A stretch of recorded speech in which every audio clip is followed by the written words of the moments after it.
એક માં ને બાપુ પગે લાગીને જાવ, જિંદગીમાં ક્યાંય તમારે પગે ન લાગવું પડે. માં તો માં છે, મોટે બોલું માં હાથે નાનપણ સાંભળે મલક બધાની મજા, પછી કડવી લાગે કાંક હોય ને તો હાચવજો, પછી ફોટા અગરબત્તીઓ કરે કાંઈ નહીં વળે. અમુક અમુક તો ભૂખ્યા માર્યા હોય અને પછી ફોટાના રોટલા દેખાડે. અમે રોજ ધરાવીને ખાવી છે. હવે આવું ખવડાવ્યું હતું તો હજી 2 વર્ષ જીવે એવું હતું. ભૂખ્યા માર્યા છે ને હવે રોટલા દેખાડો છો નથી. આમ કોઈક સંસાર યાત્રા નીકળે ને આમ ભારી જાય ને કે લે ટેકો દે, ટેકો. આ ટેકો ન દીધો એમાં મર્યા. હવે શું ટેકો દેવો તો? ટેકા હાટું જ જીવતા હતા, હવે ટેકા શું દેવાના? પણ દેખાવ દુનિયાના. માં ને બાપ ને રોટલા નો દે, 5-5 ગામ ધુમાડા બંધ દે. હવે આટલું તો હમણાં બિચારા ખાવાના નહોતા. અને દુનિયા પાછી વખાણ કરે, બાપાની વાયા ઘણું કર્યું, ઘણું કર્યું. ઘણું નહીં, આ માર્યો છે જાય ને. કોઈ મતલબ નથી દુનિયાના દેખાવ કરવાની. બાપુ અંતરના આશીર્વાદ જોતા હોય ને વિધિના ચકડા નો ફેરવી નાખે તો બાપુ આ ભજન ને કોઈ માને નહીં. માન બાપના આશીર્વાદ વિધિના ચકડા ફેરવી નાખેલા. એક માની દુઆ તમને જો લેતા આવડી જાય, તમે અંતરથી બાપુ માં એક જ વિચારતી હોય કે મારા દીકરાનો વ્યવહાર બરોબર હાલે, મારો દીકરો સુખી થાય, મારા દીકરાનું ગાડું બરોબર હાલે, એવી અંતરથી જો કોઈ ચિંતા કરતું હોય, તમારી જનેતા બાકી હગો ભાઈ રાજી નથી, લખવું હોય તો લખી લેજો. માં તો માં છે, પછી દાણા ચોરાવે. બોલો આપણને કે શું નડતું હોય છે?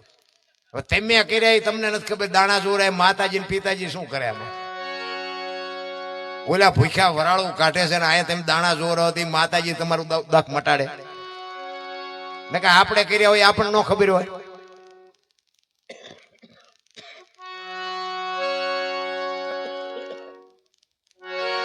આપડા કર્યા હોય ને બધાને, કારણ કે અંદર બેઠો છે ને. હમણાં અમારે કુળદેવભાઈ ભજન ગાતો હતો ને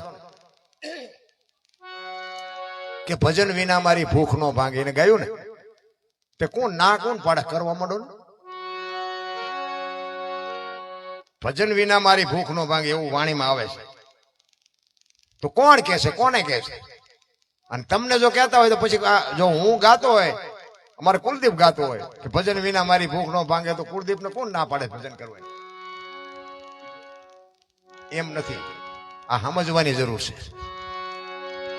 આત્માને છે ને, આત્માને ભજન નો ખોરાક છે ને જીવને સંપત્તિ નો ખોરાક છે. એ આત્મો જીવને કહે છે કે આ બંગલા ગાડીઓના પૈસા નકરો ન પડે તો મારા હાટું કઈક ભજન કરજે, મને ભજન વિના મારી ભૂખ નથી ભાંગે. એવું આત્માનો ખોરાક ભજન છે. રામ આ સમજાય નહીં ને એટલે બધું ડીંગો ડીંગ જ થાય છે. આનો એક રામદેવજી બાપુનો હેલો છે, એમાં કે હુકમ કરો તો પીર જાત્રા થાય. શું અહીંયા હુકમ નથી? ડેલા બંધ છે. અહીંયા હુકમ થાય ની શું? અહીંયા આપણને ફોન કરવાનો પછી જવાનું? આ બધું સમજાતું જ નથી. રામદેવજી એમ કે છે કે તમારામાં જે હું છે ને એ કમ કરો ને તો જાત્રા થાય. હું નડે છે, હું કમ કરો તો જાત્રા થાય. ગંગા સતીની વાણી કે હું મારું મનનું કારણ છે. આ 2 વાત જો પતી જાય તો કાંઈ છે જ નહીં. ભલા માણા જન્મે દીધી 2-2.5 કિલોનો હોય, 60 હોય છે, 100 વર્ષ જીવન મરી જાય ને શમશાનમાં લઈને હળગાવી નાખો અને રેખ્યા ભેળી કરીને ચોખ્ખો એટલે 2-2.5 કિલો થાય. વાતમાં કાંઈ છે નહીં, ઠેકડા ભરે રહ્યા. કરણ શું લઈ ગયો ને રાવણ શું ખોઈ ગયો ને પૈસા તો હાથનો મેલ છે ને લાવો એક બીડી તો ઉખાડીને એક જોડી લઈ આવો ને. અરે બોલવું કઈ, હાલવું કઈ, બધાને વાર્તા એવું કરવી. ઘણા નથી કહેતા ગંગાજીમાં કઈ નાઈ લે એટલે બધા પાપ બળી જાય. ત્યાં ગંગાજી ને કાંઠે રહેતા હોય, રોજ ની ધૂપકા દેતા હોય, એમ પાપ બળી જાય. એ તો બધી મન મનાવવાની વાતો છે. રામ પણ મહાપુરુષોની ભૂમિ છે. કોકના ઝેર પીવો ને ભાઈ, કોકના કઈક બાપુ એવા પરમાર્થના કામ કર્યા હોય ને તો મારા નાથને માં ભગવતી સુંદરી ભવાની ને બાપુ નોંધ કરવી પડે. સત્ય કર્યું હોય ને, અહીંયા દાન આપ્યું હોય ને એમાંય બાપુ માં સહી કરે કે તારે તને 3 ઘણું કરીને ન આપવું તો બાપુ દુનિયામાં કોઈ માને ઓળખે નહીં.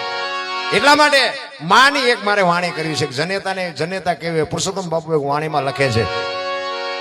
તમને સવારામ બાપાએ કીધું 4થી સલામ, એને 7 સલામ કીધી ને, એમાં 4થી સલામ કીધી. 4થી સલામ 4 ખાણી 1 બીજની જગ બંધાણી પરખો અવિનાશી છે. એમાં 4થી સલામનો મોટો મહિમા બાપુ. એક સલામ જો નક્કી થઈ જાય ને તો ભજન થઈ જાય. આ એવી બાપુ અટપટી વાત છે ને, પણ આપણો શોખ નથી. ચિત્તની શાંતિ, મનની પ્રશંસા, દિલની દાતારી, ગુમડાની રૂજ અને ટાઢિયા તાવની ટાઢી એટલું માલકુરથી આવે. નક્કી થઈ જવું જોઈએ. કચ્છનો બારવટીયો જેસલ જાડેજો મધ દરિયામાં પોગ્યો ને પવને દિશા બદલાવીને ખોડા જેવડા જેવડા મોભા ઉલેડવા પછી તોરલ પાસે રોવા માંડ્યો. આપણે ધરતીકંપ થયો તેથી આપણે રોતા હતા, કોરોના આવ્યો તારે રોતા હતા, પણ સાના રહી ગયા હતા એવા ને એવા થઈ ગયા.